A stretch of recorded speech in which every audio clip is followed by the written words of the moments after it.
5 mistakes that I've seen when people create a will. Number 1, they pick the wrong executor. There is no bigger disaster than having the wrong person in charge of an estate. Is the person you're picking good at record keeping? Are they good at details? Are they going to follow the instructions of the attorney that they hire? Are they going to hire an attorney? Are they trustworthy? There's a lot of questions about who you should pick as an executor. So the most important thing you can do is pick someone who is good at record keeping, who has the financial and life experience that is significant enough to be able to administer your estate and deal with your assets, that is trustworthy, and that is able to work with other people. That's really, really important. The second biggest mistake that people make when writing a will is not hiring an attorney. In California, you can have a holographic will. That is a handwritten will. You can get a form, but the chance of you doing it incorrectly is extremely high. And so it can have all kinds of consequences that you're not intending. For example, they have an attorney write a will and it's all typed up and the attorney prepares it and they decide they want to change the will. And so they take a pen and they write a line through the gift. Okay, Johnny was getting $5,000. Whoop! Johnny did something bad. He's out.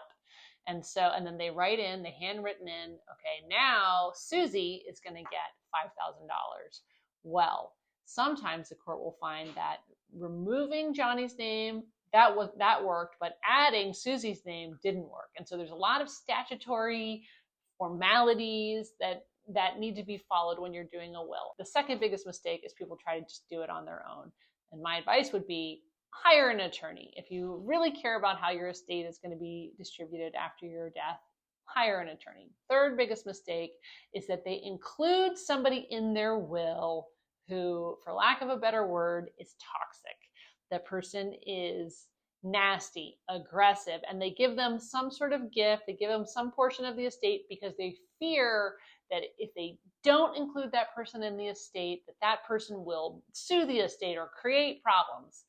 Once they are beneficiaries, once that toxic person is a beneficiary of your estate, when they're written in your will, they have all kinds of rights, and that gives them more power to attack the person in charge of the estate, to create problems, to waste money, to waste time. So if you have a person and you're thinking, well, that person is so aggressive, or that person's going to be so mad if I don't include them in the estate, even though I don't really want to, I'll just leave them a little something. Well, you might have opened the door for them to have a whole role in the case after you pass away and cause problems for everybody else involved in the estate. The fourth biggest mistake people make when they're writing a will is actually has to do more with understanding how that will operate.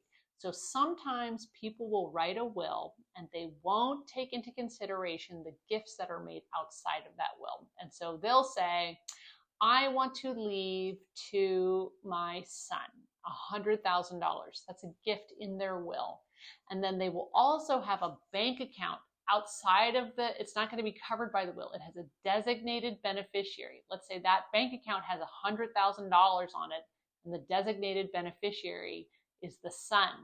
That son will get the $100,000 under the will and also the $100,000 on the account that he is a designated beneficiary for.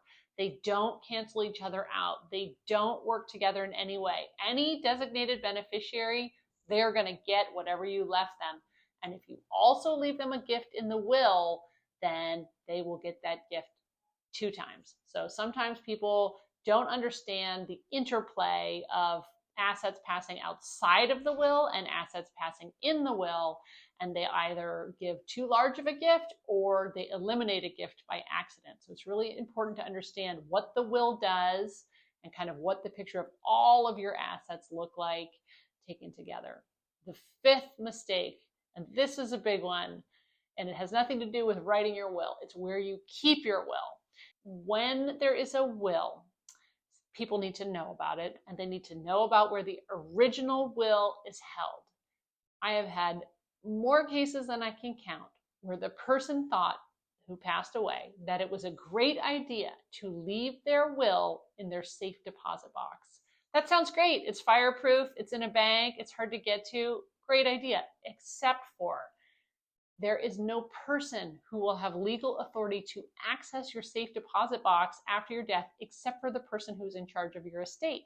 How will we discover who is in charge of your estate if the documents saying who is in charge of your estate are behind lock and key at the bank?